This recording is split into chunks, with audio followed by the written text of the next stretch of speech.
Olá, seja bem-vindo ao Salto para o Futuro. Hoje, no segundo programa da série Valores Afro-Brasileiros na Educação, vamos falar sobre valores civilizatórios afro-brasileiros na educação infantil. Para este encontro, convidamos a professora da Universidade Estácio de Sá, Azoilda Loreto Trindade, a coordenadora geral de Diversidade e Inclusão Educacional do Ministério da Educação, Eliane Cavalheiro, e a coordenadora do Núcleo de Relações Étnico-Raciais e de Gênero da Secretaria de Educação de Belo Horizonte, Patrícia Santana.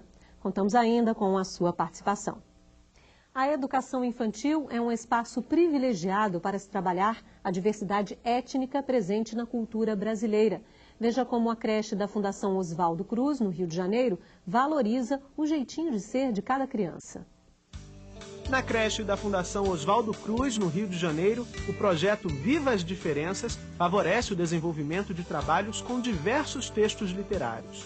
Dos clássicos dos contos de fadas, que são importantíssimos para a formação da infância, mas a gente também apresenta outros contos e outras histórias de outras etnias, de outras raças, e a gente tem trazido a questão da cultura negra no cotidiano da creche.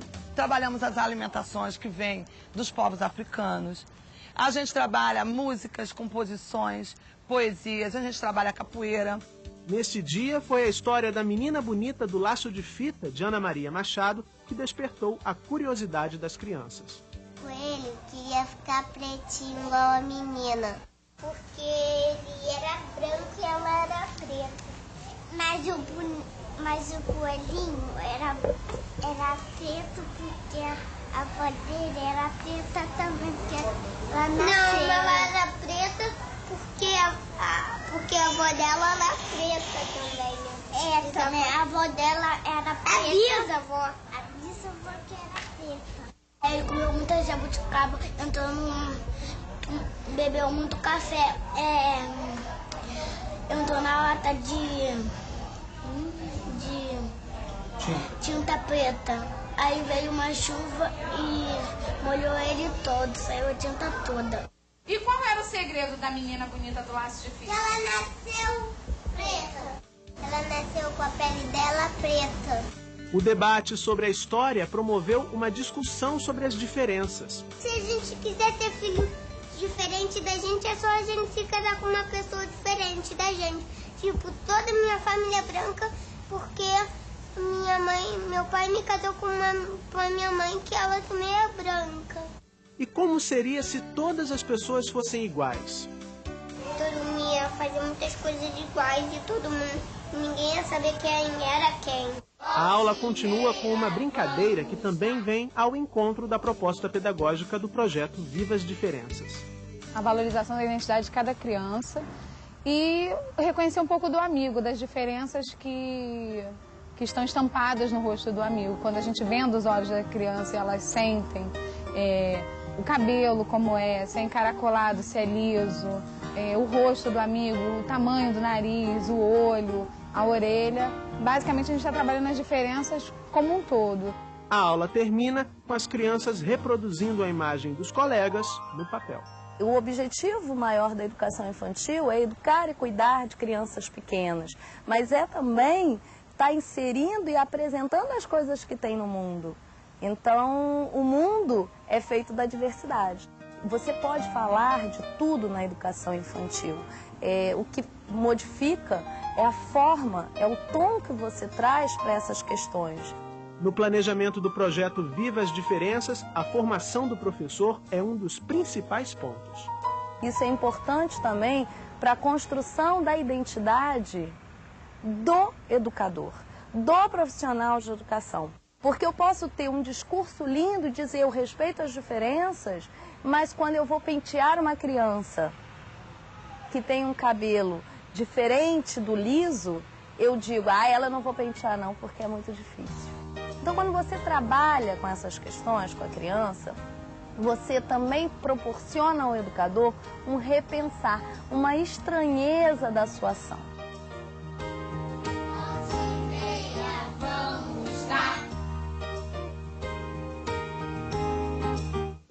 Bom, primeiro eu quero agradecer a presença de vocês no programa de hoje, começar pela Zoilda, como eu disse no começo do programa, professora da Faculdade de Pedagogia da Universidade Estácio de Sá, também supervisora da Rede Municipal de Ensino aqui no Rio de Janeiro, coordenadora do projeto Diálogo entre Povos. Sua tese de doutorado aborda a questão da imagem da mulher negra na mídia e também é autora de diversos artigos sobre as questões raciais na escola e na sociedade e autora também do texto que consta hoje do boletim que os professores receberam.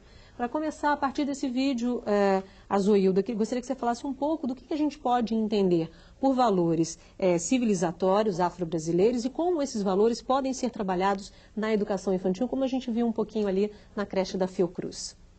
Bom, também estou feliz em estar aqui discutindo essas temáticas e acaba sendo emocionante a gente ver as crianças pensando esses assuntos, né? Porque é um pouco de fortalecimento de algo que nos constitui. Nós investimos nessa dimensão. Faz parte de uma luta, de uma trajetória, de um processo. Aí, respondendo à sua questão, né, desses valores civilizatórios afro-brasileiros que a gente tem como algo que nos constitui como sujeitos, como pessoas. Que valores, que seriam esses valores? São aspectos, características, marcas da nossa existência, né? Afro-brasileira, uma marca africana que se ressignifica, se fortalece, se reconstitui neste país. Então, são valores que para nós são muito caros, muito importantes, porque marca uma diferença e uma potência do que somos. E como trabalhar com isso? Aquele vídeo já até sinaliza a afirmação da vida, a afirmação da singularidade no coletivo, o compartilhar, são valores muito... A gente vai mais um pouco discuti-los, mas assim, que nos constitui, que nos marca, e que faz com que nesse cotidiano haja essa rede onde ele fala, eu sou constituído por isso, o outro pega esse pedacinho e já dá outro sentido, como a gente viu lá com as crianças discutindo. Um menino se mete na conversa da outra, ela recua, e depois, assim, isso faz parte do fluxo da existência. E como um dos valores, né, essa possibilidade de você dar um novo sentido, uma nova afirmação, um diálogo entre esses pontos que a gente tem como caros, né? Tá certo. Eliane Cavaleiro, como diz, coordenadora geral de Diversidade e Inclusão Social do Ministério da Educação, desenvolve pesquisas nas áreas de socialização de populações afrodescendentes, também atua em uma organização não governamental que colabora com a educação de crianças e adolescentes da Zona Leste de São Paulo. Além de ministrar cursos e palestras, também tem artigos que falam sobre racismo, preconceito, discriminação racial na escola, discursos e práticas racistas na educação infantil e também a produção da submissão social e do fracasso escolar. A partir do que vimos, a partir do que pretendemos discutir aqui, vamos começar então, já que você representa o Ministério da Educação, quais são as políticas do MEC voltadas para essa área, principalmente já desde 2003, com a entrada da Lei 10.639.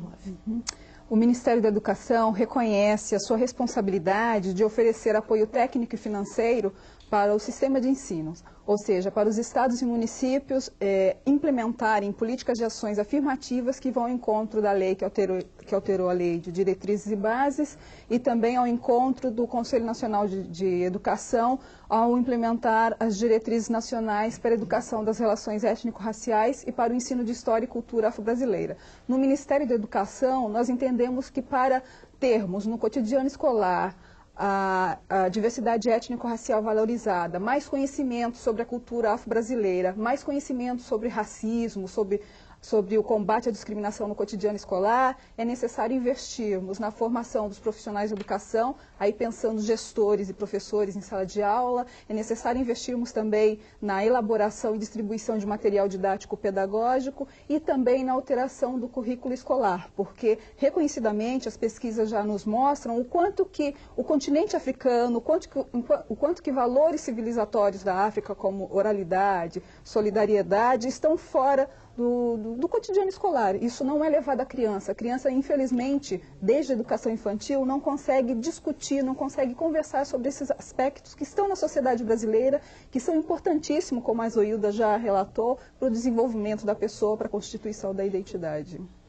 Tá certo, Eliane. A Patrícia, como eu disse, é professora de História da Rede Municipal de Ensino de Belo Horizonte, também atua como coordenadora do Núcleo de Relações Étnico-Raciais e de Gênero da Secretaria Municipal de Educação e também na coordenação de educação da Fundação Centro de Referência da Cultura Negra de Belo Horizonte. Também é pesquisadora do primeiro concurso Negro e Educação. Sua linha de pesquisa é Educação e Inclusão Social. A Zoilda já começou a abordar um pouquinho essa questão do como trabalhar essas questões na educação infantil. Gostaria de ouvi-la também um pouco sobre esse trabalho. Que ações ou que atividades ou que metodologia o professor pode, ou a escola como um todo, pode desenvolver para trabalhar essas questões na escola, na sala de aula?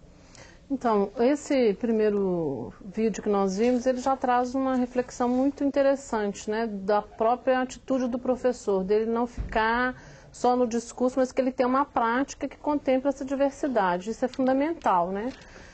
Não adianta falar para as crianças respeitar a diferença se ele próprio tem dificuldade com isso. Então, um dos primeiros passos é a atitude do professor, né? Uma disposição, inclusive, de mudar suas próprias concepções. E uma outra coisa muito interessante que o vídeo aborda é a seleção de materiais para trabalhar com essas questões na educação infantil. E a opção por trabalhar com histórias infantis, ela é muito interessante, né? E especificamente essa história Menino do Laço de Fita, porque ela traz possibilidade das crianças refletirem o porquê das diferenças, né? As crianças desde pequenas, elas já se percebem diferentes umas das outras e principalmente as crianças negras, elas têm na verdade, uma noção muito negativa de si mesma, né? E para desconstruir essa negatividade, o ideal é que se trabalhe com histórias que tenham personagens negros, famílias negras representadas, que valorizem essas diferenças, que explique o porquê das diferenças, né? Então, o porquê da cor da pele? É porque tomou muito café? Não, porque tem melanina, é porque são descendentes de pessoas negras. O porquê do cabelo crespo? O cabelo é ruim? Quer dizer, como é que eu desconstruo esse olhar de falar que o cabelo do negro é um cabelo ruim? Né? Porque acaba que o ruim do cabelo vai estar associado ao ruim da pessoa. A cor da pele associada à cor suja, sujeira, porcaria, também vai falar dessa negatividade. Quer dizer, você só vai poder construir um referencial positivo oferecendo explicações científicas, na verdade, né? Então, a cor da pele é por causa da melanina, quanto mais melanina, mais escura a pele, e a questão do cabelo na mesma direção. Então, essa opção por histórias, ela é muito interessante para trabalhar com a educação infantil, porque, junto com as explicações científicas, a questão da fantasia, né, que é própria do universo infantil. Ok, a Maria José do Maranhão participa agora. Olá, Maria José. Olá, boa noite. Sou Maria José Barreto, do Teleporto de Bacabal, Maranhão. Gostaríamos de sugestões sobre como trabalhar a música e a dança envolvendo a cultura africana em sala de aula com crianças e adolescentes. Boa noite, obrigada.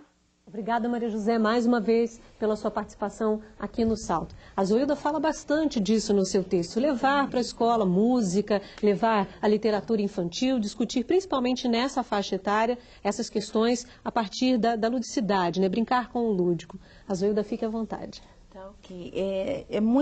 Essa pergunta hoje é um dos pontos que me seduz pensar.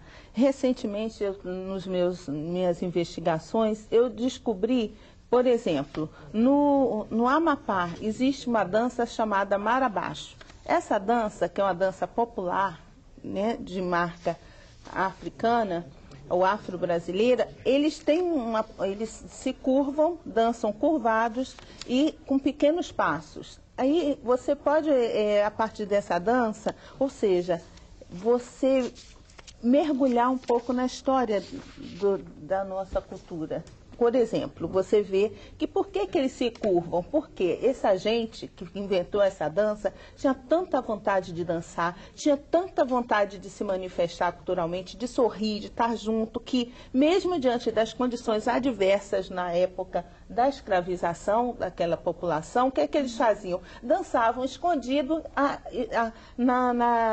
no canavial. E por que os passinhos pequenos? Por conta das correntes. O quê? Não é um povo que se submete, é um povo que afirma a sua vida. Então, como você descobrir isso? Indo no cotidiano, conversando com as pessoas, mesmo que não seja necessariamente essa história, mas assim, essa é uma história de força, de potência, que fortalece essa gente. No Maranhão tem um tambor de crioula, ela está ali próxima ao tambor de crioula.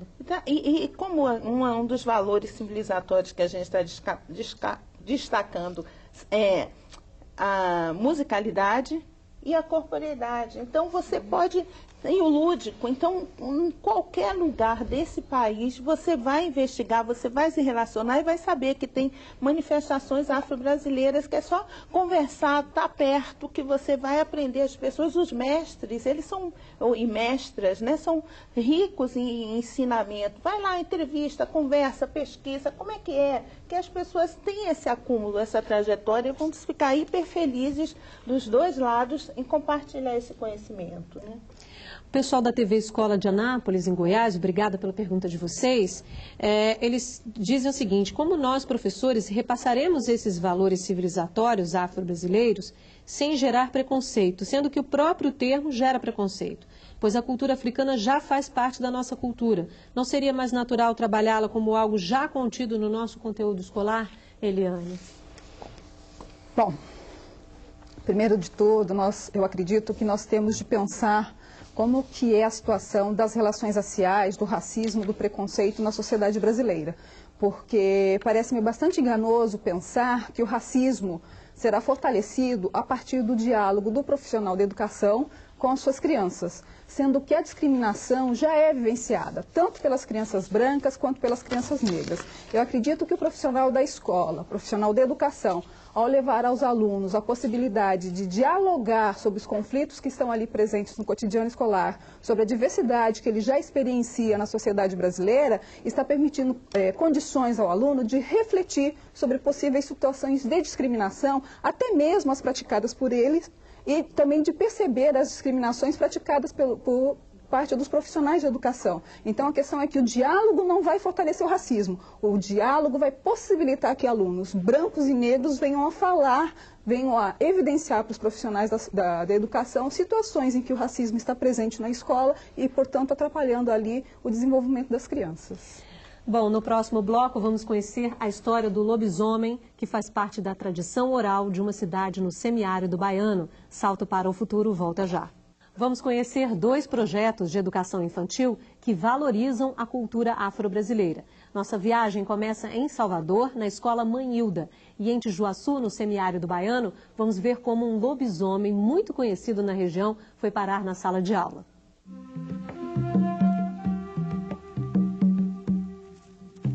Bairro da Liberdade, Ladeira do Curuzu, berço do Ilê-Aie, um dos mais tradicionais blocos do carnaval baiano. E berço do Ilê-Axé de Tolu, o terreiro de candomblé comandado há mais de 60 anos por Mãe Hilda dos Santos. Do terreiro nasceu a escola Mãe Hilda. Quando Mãe Hilda funcionava o terreiro, tinha as filhas de santo que iam para lá ajudar nas festas. Só que os meninos não tinham como estudar, não tinha tempo, porque toma um tempo para só ficar recolhido lá para fazer essas atividades lá do terreiro. Visitar o terreiro e entrevistar Mãe Hilda foram atividades desenvolvidas pelos alunos. Lá tem o orixá, tem o erê. A história da escola foi um dos assuntos da conversa com Mãe Hilda. Como começou a escola Mãe Hilda? Não é por causa de vocês precisar de um lugar para estudar, uma escolinha. Aí eu fiz. Quando a mãe vai trabalhar, quando vinha para a obrigação, ela aprendendo aqui as coisas da religião e vocês no colégio estudando. A escola Mãe Hilda surgiu no final da década de 80 e tem um currículo diversificado. Não é porque só ela nasceu dentro do candomblé que a gente trabalha só a proposta, só a parte da religião. A gente também trabalha como as outras escolas estaduais trabalham, português, a matemática, e trabalha também a religião, quando tem assim, sempre na época que tem festa, ou senão naquele mês, a gente sempre trabalhava um orixá. Mãe preta, 60 anos de fé, dos quais destinados ao culto do candomblé. Pais, mães, filhos, avós, netos, várias gerações em torno de uma história, a do lobisomem, que vira e mexe, reza a lenda, aparece em Tijuaçu, distrito do município de Senhor do Bonfim, a mais de 370 quilômetros de Salvador. Me falaram muito aqui do lobisomem. O lobisomem? A senhora já ouviu falar dessa história? Vi. Eu mesmo vi ele. Daí era moça. Ia daqui pro alto, mas meu cunhado e o namorado. E a minha irmã. E eu, mas a minha irmã na frente e eles dois atrás. Quando nós via, aquele cachorrinho chegou nos pés dela. Ela com o menino no ombro. Pagão, no outro dia que ia batizar o menino. Também que eu fui na casa de uma vizinha, a lua estava meio bonita. Quando eu achei assim, negócio no caminho, lá vi o bichão, que é o fedor feio. Digo, valendo, tinha uma moita grande, eu pulei em 2 moitas. Mas ele não me comeu não, fedorzão, cabeludão, que se... cabelo assim de jegue de animal, não sabe? A minha avó contava quando era pequena que o lobisomem, as crianças que eram pagãs, eles corriam atrás, o lobisomem corria atrás das mães.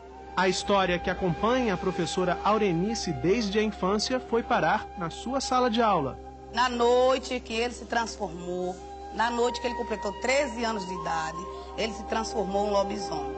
O lobisomem, apesar de muito conhecido na comunidade remanescente de Quilombo, ainda assusta os pequenos ouvintes. Porque ele come gente.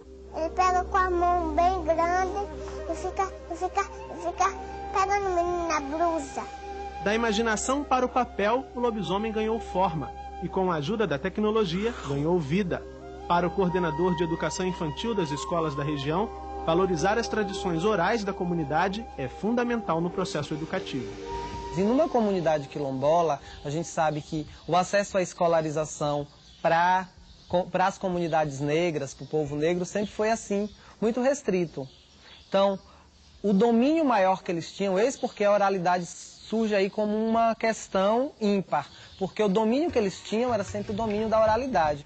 E esse domínio oral, quando ele não é passado das gerações mais recentes para as gerações mais recentes, pelas gerações que as antecederam, vai acontecer o quê?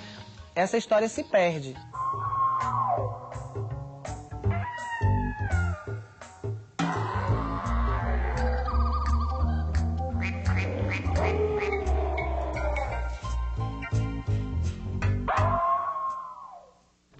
Patrícia, eu queria aproveitar esse vídeo que a gente acabou de assistir para fazer a pergunta da Elisete, da TV Escola de Poça. Obrigada, Elisete, pela sua participação. Ela diz que é muito interessante esse programa sobre valores afro-brasileiros na educação infantil, diz que é extremamente importante um trabalho voltado para a não discriminação e para a valorização da cultura afro-brasileira, e não vê nenhuma resistência por parte das crianças da educação infantil em relação à proposta. Porém, para os professores é preciso um trabalho de sensibilização e, ao mesmo tempo, uma rica bagagem metodológica para o trabalho em sala de aula.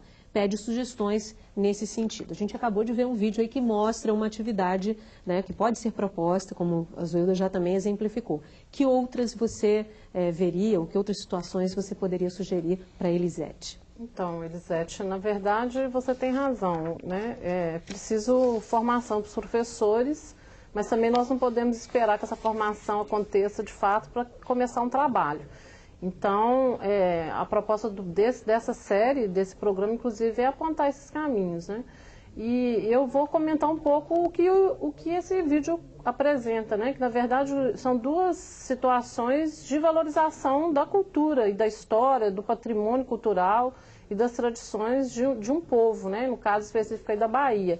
A primeira delas, e eu acho que isso é possível fazer em todo o Brasil, é essa situação de levar pessoas da própria comunidade para dentro da escola, de preferência pessoas mais velhas, representativas, e que tem muito a dizer para as escolas, né? Muito a dizer da sua cultura, dos seus grupos de referência cultural. No caso aí foi Manhilda, mas pode ser em Minas Gerais, por exemplo, algum representante do Congado, no Maranhão algum representante do tambor de crioula, e por aí vai. Então essa levar as pessoas da comunidade para dentro da escola é um bom trabalho, né? Principalmente com crianças pequenas, porque elas têm esse interesse muito grande em ouvir as histórias, e você ouvir as histórias das pessoas que sabem contá-las de uma forma bem bonita, é muito interessante. E a outra é essa das histórias, das lendas, né? No caso aí específico, a lenda do lobisomem. Cada região vai ter uma. Eu me lembrei que entre as comunidades indígenas de Minas Gerais, os Chacreabás, tem a lenda da onça Iaiá. Eles têm medo da onça, já viram ela milhares de vezes. Então você pode levar também essas histórias para a sala de aula, recontar, pedir para as crianças recontar essas histórias, né?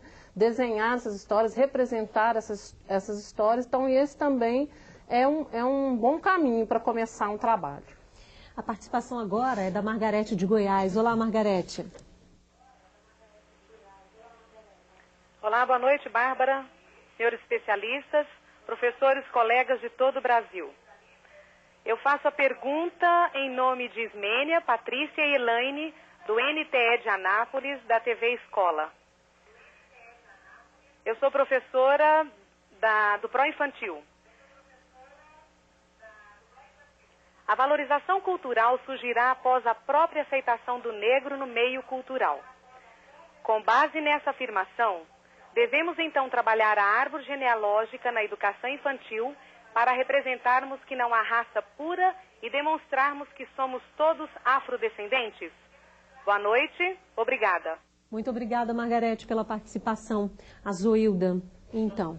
Eu até gosto dessa ideia de que somos todos afrodescendentes, né? Até se prove o contrário, o primeiro ser humano surgiu na África. Então, a partir daí, isso é confortável e nos potencializa como negros e como negras, como afrodescendentes. Então, essa ideia é muito interessante, como também fazer essa trajetória, né? De onde eu vim, olhar de onde para onde você veio e sinalizar para onde você vai. Então, conversar, saber quem foi meu avô, meu bisavô, saber as histórias das famílias, quanta história nossas famílias têm, né, a contar, a compartilhar, e que muitas vezes a gente valoriza, supervaloriza só o que está no livro, e esquece que ali do meu lado ou dentro de mim tem um mar de histórias a ser ouvido. E outra coisa que eu queria trazer da pergunta de Anápolis, né, que a Eliane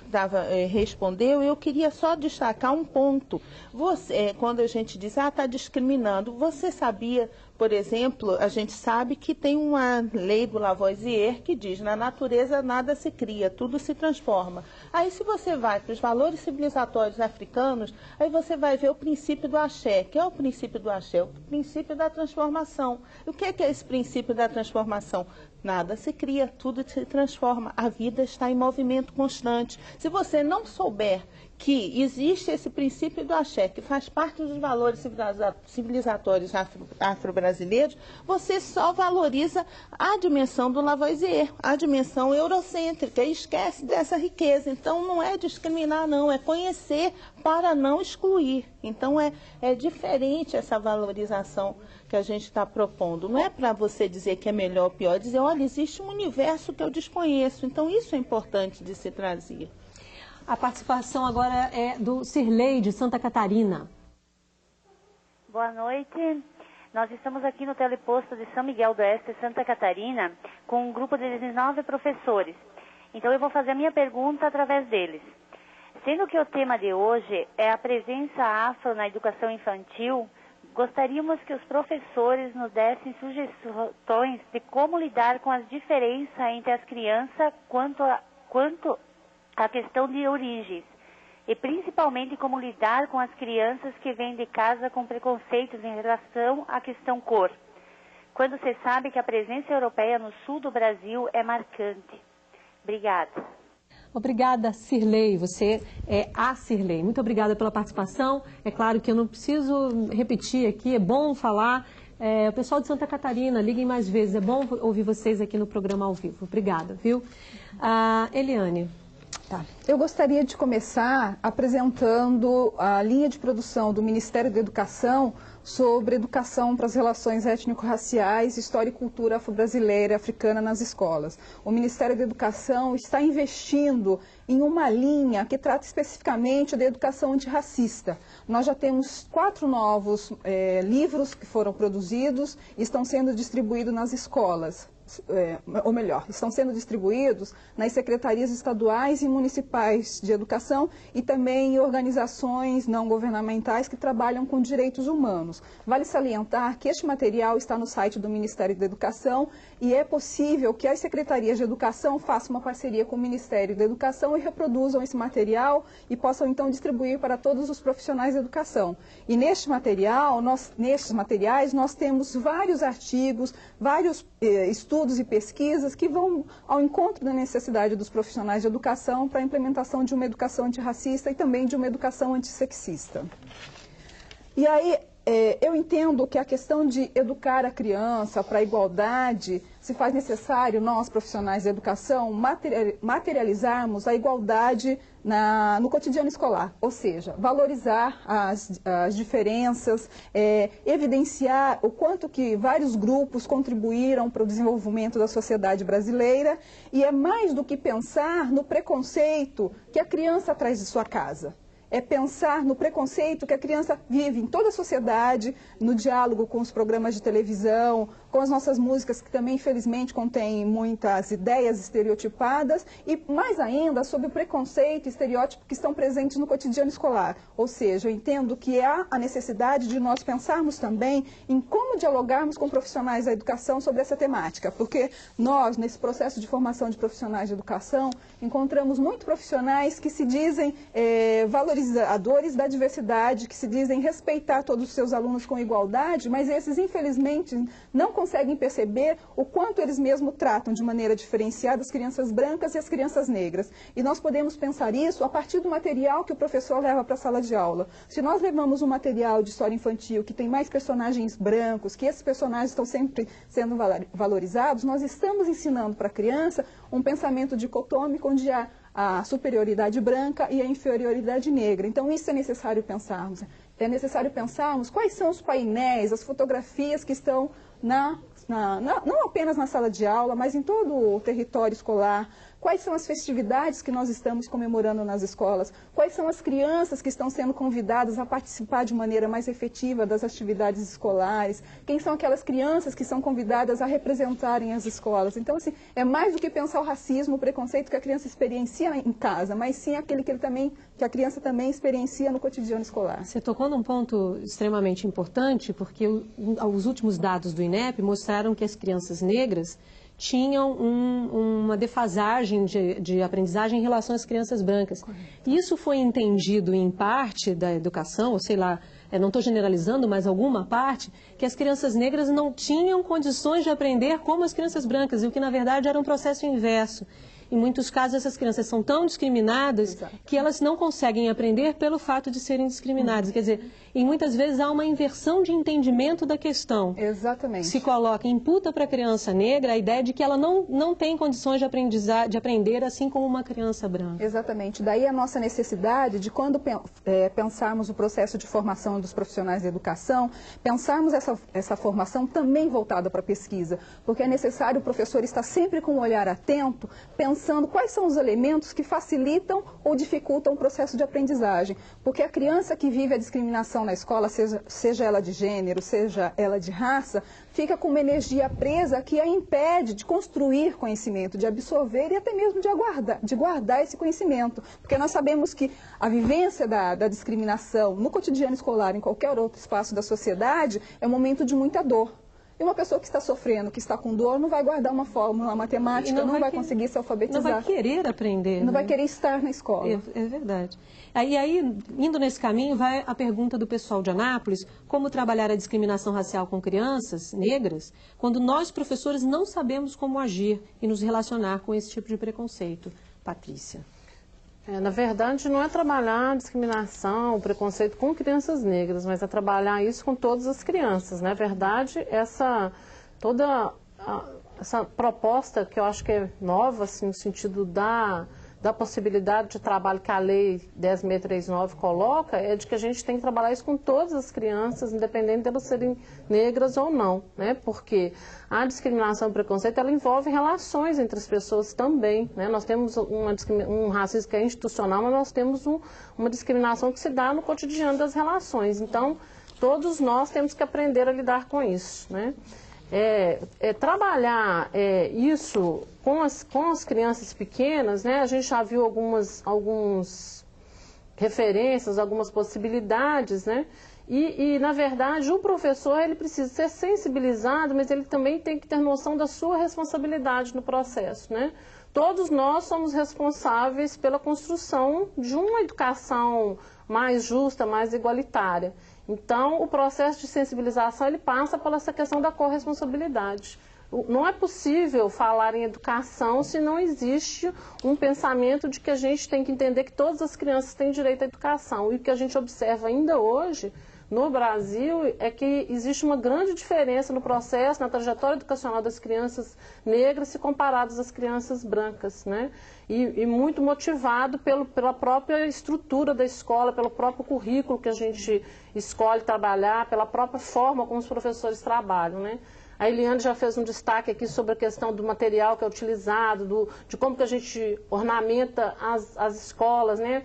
No Dia das Mães, como é que a gente tem feito esses cartazes do Dia das Mães? A gente está contemplando todos os grupos, todas as etnias. Então, a gente tem que fazer uma reflexão sobre o que motiva situações de discriminação na escola e desconstruir isso e construir de uma outra forma mais interessante.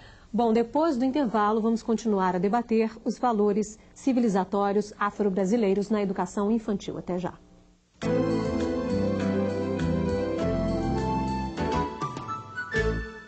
Salto para o Futuro está de volta. Hoje estamos falando sobre os valores civilizatórios afro-brasileiros na educação infantil. E eu quero começar este bloco, o terceiro e último bloco do programa de hoje, com outra pergunta do pessoal de Anápolis, Goiás.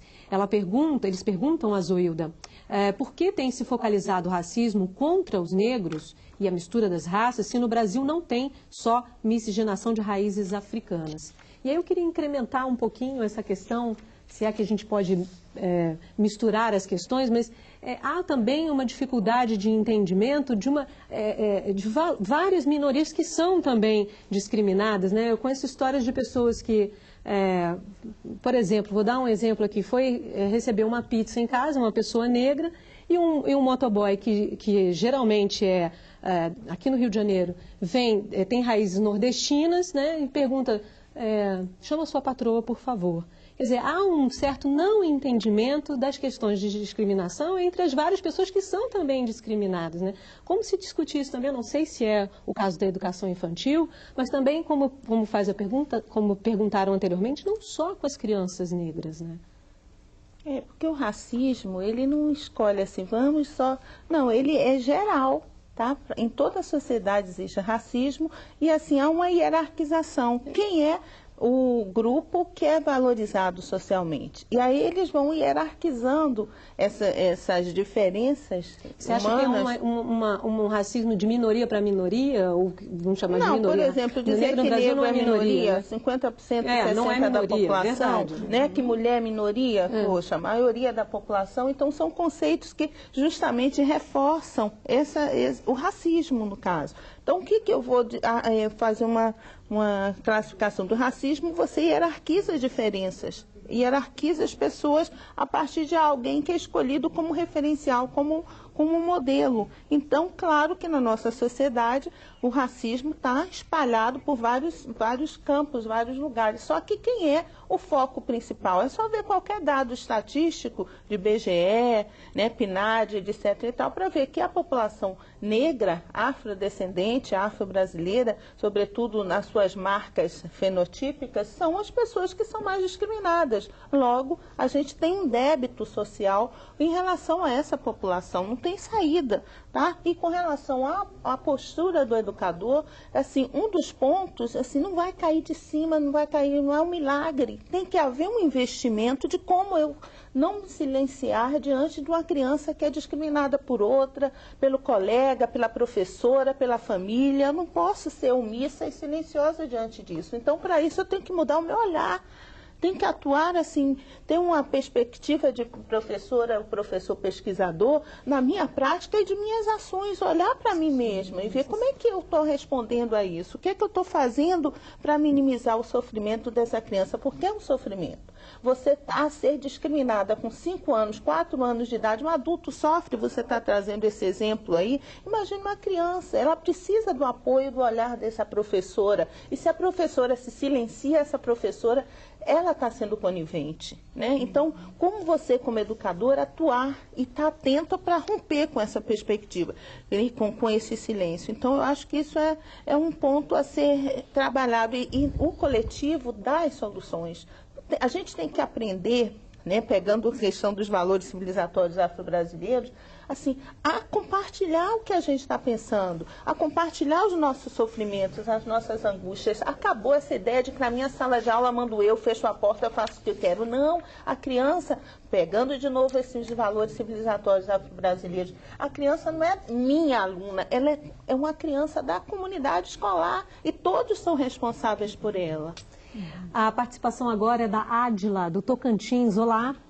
Olá. Eu sou a professora Ádila, cursista do Teleposto da Escola Estadual Dom Domingos Carreiro, Porto Nacional Tocantins, sob a orientação da professora Orzefa Cavalcante.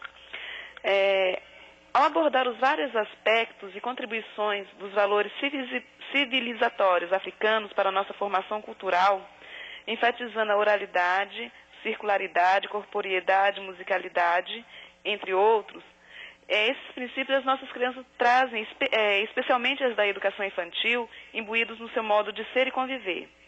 Perguntamos quais as mudanças devem adotar os professores, especialmente da educação infantil, para efetivamente combater a discriminação e o preconceito dentro das nossas escolas e trabalhar esses valores afros dentro da nossa educação. Boa noite, obrigada. Muito obrigada, Ádila. Bom ouvir você aqui no Salto para o Futuro ao vivo. Volte mais vezes, viu? Eliane. Bom, a gente sabe que discutir racismo não é tarefa fácil, né? Porque são várias visões, nós temos um pensamento muito cristalizado, enraizado na sociedade brasileira, de que aqui não há racismo. E, sobretudo, nós profissionais da educação que trabalhamos com a educação infantil, tem uma trajetória de trabalho com crianças, nós temos a compreensão de que a harmonia está sempre presente, né, na relação entre as crianças, o que não é verdade.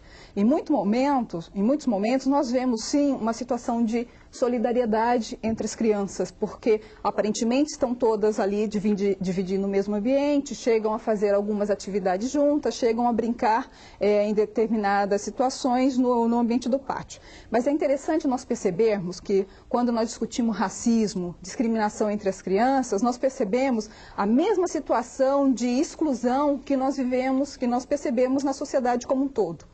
Nós falamos muito da situação de discriminação do negro no mercado de trabalho, onde o negro, quando consegue acessar o mercado de trabalho, recebe normalmente um salário inferior, mesmo tendo a mesma educação, o mesmo processo de formação que o branco.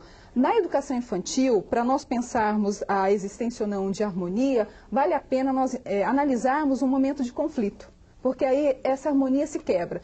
Como pesquisadora, e vários outros estudos também apontam, situação de discriminação entre as crianças, onde muitas são negadas a participarem de determinadas brincadeiras.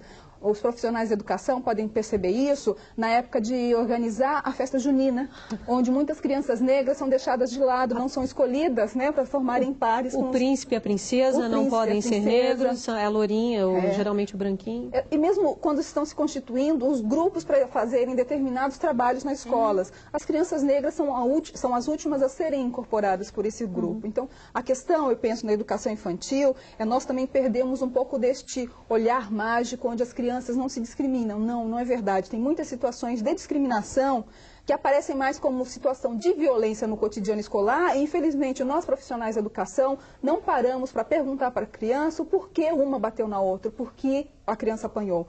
Porque as pesquisas também indicam que a criança que vive a violência, diante desse silenciamento da sociedade brasileira e também do cotidiano escolar, na maioria das vezes se silencia e não leva a reclamação por parte do profissional da educação.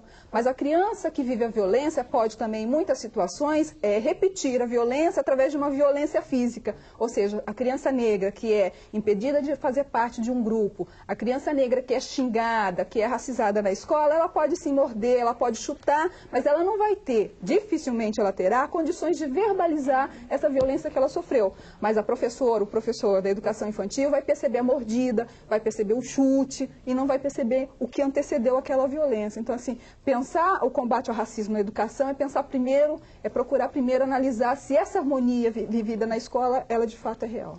A gente está na reta final do programa, finalzinho, fechamento. Gostaria de ouvir de vocês as considerações finais. Vamos começar pela professora Patrícia. O que a senhora gostaria de destacar sobre o que debatemos aqui hoje? Todas as perguntas vieram muito no sentido do que nós podemos fazer, como fazer, né? E esse momento que a gente vive é um momento histórico, né? Que a gente tem a possibilidade de fato, fazer uma reparação com relação à população negra no Brasil, com relação à sua história e sua cultura, que durante muito tempo ela ficou invisibilizada no nosso currículo escolar. Então, tem muitas produções, muitas metodologias, mas muita coisa ainda está por ser feita. Então, o que eu faço aqui é um convite a todas as pessoas que trabalham com educação, aos profissionais de educação, que se debruce um pouco mais sobre essas questões, que pesquise, que discuta, que compartilhe, como a Zoilda falou, e que produzam metodologias, né? Essas metodologias, muitas delas ainda estão por ser criadas por nós, educadoras e educadores de todo o Brasil. Então, não existem referências, existem alternativas, mas não existem modelos prontos. E essa coisa de chamar ao convite, né, nós somos responsáveis por isso, nós vamos poder construir uma metodologia que contemple e respeite a diversidade, que valorize o patrimônio cultural e histórico de todos os povos do Brasil, né, e que de fato possa combater o racismo que ainda existe no Brasil e que a educação também faz parte desse processo. Então, o convite é de que vamos produzir materiais, metodologias que contemple toda essa discussão que foi colocada aqui hoje. Obrigada, professora Zoilda. Bom, pensar nos valores civilizatórios afro-brasileiros, eu acho que é fundamental nessa perspectiva, tá? Porque eu acredito nisso, né? Para mim hoje isso é visceral. Se você incorpora no cotidiano o princípio do axé, da energia vital, do respeito à vida, do respeito à diferença, do respeito ao outro, no seu cotidiano, no seu olhar em relação à vida, em relação à criança, em relação a você mesmo, imagine se a professora ou o professor se sentir alguém tão importante que ele pode, e saber da sua importância como alguém que pode favorecer a vida daquela criança, ela muda a prática. E vice-versa, vai se instituir no cotidiano uma relação de respeito. Se ela valoriza, por exemplo, o corpo do outro, o seu próprio corpo, como respeito às potencialidades, às possibilidades desse corpo. Isso marca uma diferença. Você não é mais a escola e a educação do ouvir, copiar e anotar. Não, você passa a ter uma outra dimensão corporal na escola, e de respeito. Se você vê a ludicidade, o respeito à ancestralidade, a quem me antecedeu, e eu com continuidade, eu estou deixando o mundo para outros que virão me receber. Olha, isso muda tudo, nem precisava ter tanta afetação com a questão da ecologia se a gente estivesse respeitando os valores civilizatórios africanos, porque a natureza é divina. E eu faço parte dessa natureza, eu não sou a parte dela, eu faço parte desse conjunto. Então, vários valores a gente tem que redescobrir para reconstituir esse país e essa escola. Esses valores nos constituem. Então, abre o coração para perceber em cada um de nós o quanto somos africanos e afro-brasileiros, né? Obrigada, Zoilda. Eliane. Bom, eu gostaria de me solidarizar com os profissionais da educação, porque eu entendo o quanto que é difícil nós percebermos a existência do racismo e da discriminação na sociedade brasileira como um todo, quando nós temos toda a mídia nos influenciando e negando a existência das desigualdades na sociedade brasileira. Mas no momento em que nós temos a obrigatoriedade do ensino da educação para as relações étnico-raciais, o ensino também de história e cultura afro-brasileira no sistema de ensino como um todo, eu entendo que não dá mais para nós profissionais de educação não estarmos comprometidos de fato com esse processo de transformação. A solidariedade, né, o princípio da solidariedade, requer a aceitação das pessoas, a aceitação das diferenças, tolerância, respeito. E é isso que eu venho aqui oferecer. Acho que nós estamos aqui nessa posição de apoio. O trabalho do Ministério, enquanto órgão do governo federal, é um trabalho de apoio técnico e financeiro. E nós, pesquisadores que trabalhamos com educação antirracista, temos essa postura de dialogar com os profissionais de educação, entendendo as dificuldades nossas de trabalhar, de combater o racismo na escola. Mas eu vou terminar citando um trechinho de Paulo Freire, que ele diz que se a educação não muda sozinha a sociedade, sem ela tampouco a sociedade muda. Se a nossa opção é pela vida e não pela morte, pela equidade e não pela injustiça, não temos outra opção senão encarná-la, diminuindo assim a distância entre o que fazemos e o que dizemos. Eu acho que estamos nesse momento de fato, aplicarmos no nosso cotidiano escolar, de valorizarmos a diversidade presente na sociedade brasileira, entendendo que este é um processo indispensável para a constituição, para a implementação e realização de uma educação com qualidade para todos.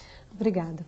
Bom, o Salto para o Futuro de hoje fica por aqui. Eu agradeço as presenças da Azoilda Loreto Trindade, professora da Universidade Estácio de Sá, da Eliane Cavaleiro, coordenadora geral de Diversidade e Inclusão Social do Ministério da Educação, e da Patrícia Santana, coordenadora do Núcleo de Relações Étnico-Raciais e de Gênero da Secretaria de Educação de Belo Horizonte.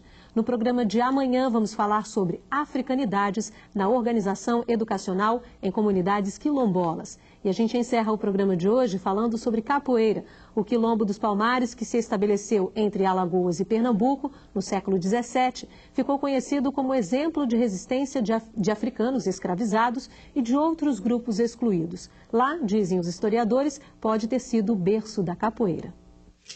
Capoeira é uma palavra de origem tupi. Significa a vegetação que nasce após a derrubada de uma floresta. No Brasil, esse nome foi dado ao jogo de Angola. Usados como defesa contra os castigos impostos aos escravizados, os movimentos da luta foram disfarçados para não levantar suspeitas. A ideia era deixá-los parecidos com passos de dança. Durante décadas, a capoeira foi proibida no Brasil. A liberação da prática veio nos anos 30, quando uma variação mais voltada para o esporte foi apresentada ao presidente Getúlio Vargas.